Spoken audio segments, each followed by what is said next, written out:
Hey, what's up everybody? It's Brian Dean from QuickSprout, and in this video, I'm going to show you how to build an email list on your blog. So you may have heard the expression, the money is in the list, and that definitely applies to blogging as well. So if you go to QuickSprout, you'll notice that Neil has email opt-in forms strategically placed throughout his site, and I'm going to show you exactly how to do the same thing. So your first step is to sign up for an email marketing service like Aweber. And Aweber and other email marketing services help you collect emails and send out broadcasts and autoresponders to your email list. I prefer to use Aweber. Neil uses Aweber at QuickSprout. It's considered the best in the business. But if you're in a very tight budget, you can use a service called MailChimp.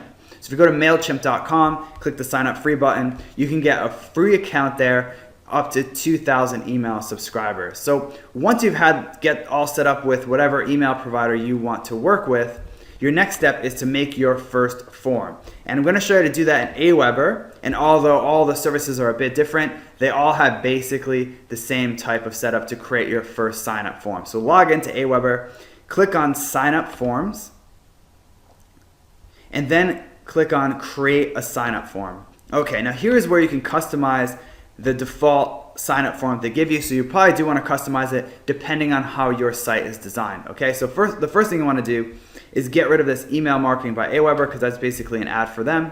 And if you want to edit, you can edit all within here. So if you want to edit the header, click on edit header. Then you can add something like sign up for my newsletter.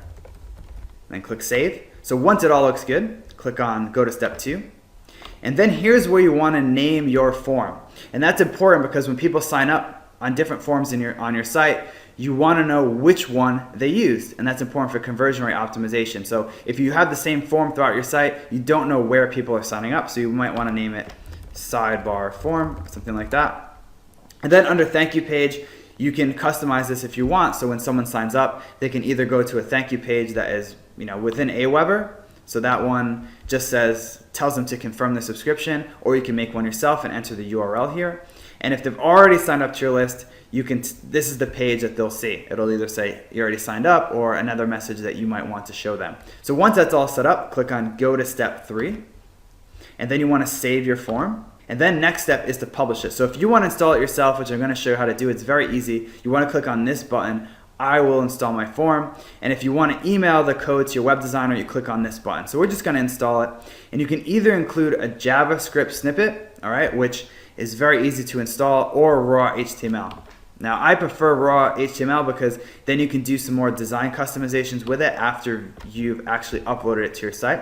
So whichever one you use, you still want to copy. Okay, so you want to copy the code that's inside this box. Then head over to WordPress and click on Appearance Widgets. All right, and what we're going to do is we're going to add a sidebar form right now.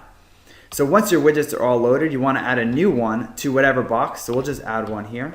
So just drag this text little bar here over to the side. And what that does is it allows you to add some HTML or text to your sidebar. So what we're going to do is paste the HTML that Aweber gave us. And it looks like a lot of code, but it actually won't be when you have it on your site. And then you click save. Okay, and now that is actually on the sidebar of my site.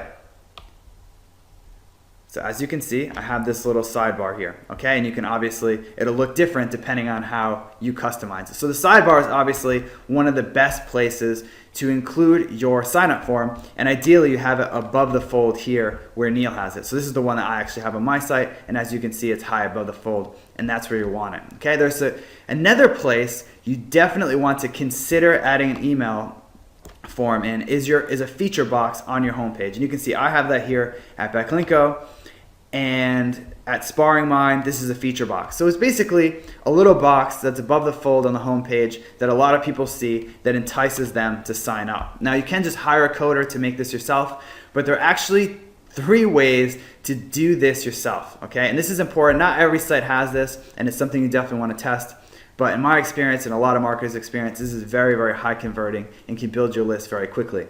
So if you have thesis theme on your WordPress blog, which is probably the most common, paid theme, there are 2 skins you can add that can automatically add a feature box to your site. The first is Marketer's Delight, okay? And if you install Marketer's Delight, this is basically what your feature box will look like, and then you can obviously customize the copy, the form, and things like that. The other is Social Triggers theme, and this is based on Derek Halpern's blog Social Triggers, which kind of made the feature box famous.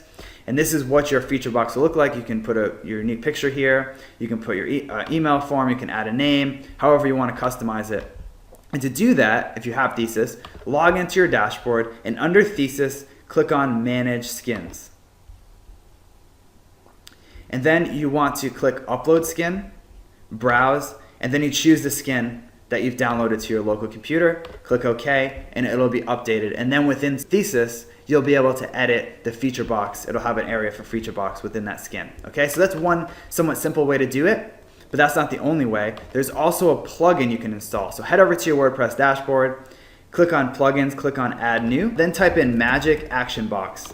Click on Search Plugin, and it's the first one that comes up. So I already installed it, but you could click Install and Activate, and it'll be good to go. So once you've done that, under Action Boxes, hover over this in the sidebar, click on Add New, and then you want to click Opt-in Form, because these are different types of action boxes, and because we're building a list, you want to click on Opt-in Form. And here is where you can change all the settings, okay? So as you can see, in WordPress, it actually treats it like a post. Okay, so you put your title, your meta description, and you don't want to actually enter these because it's not actually a page or a post. So just scroll down past this stuff, past all this, and you want to go right to Action Box General Settings. Okay, and this is where you can adjust the style depending on how you want on your site. And this is where you would put your opt-in form code that you got from Aweber. So remember the code that we got from Aweber? This is where you would actually enter it. And then you can add all the text and things that you want depending on how it looks in your site. And that's it. That's all there is to getting set up for building an email list. If you're serious about building an email list, I do recommend hiring a professional designer to create your opt-in forms, because your opt-in rate will be much better unless you're really, really good at customizing the forms that your email service provider gives you, like Aweber. So that's all there is. Very, very important for blog growth and for monetizing your blog. So if you're not building an email list, I highly recommend that you start today using the strategies from this video. So thanks for watching this video, and I'll see you in the next one.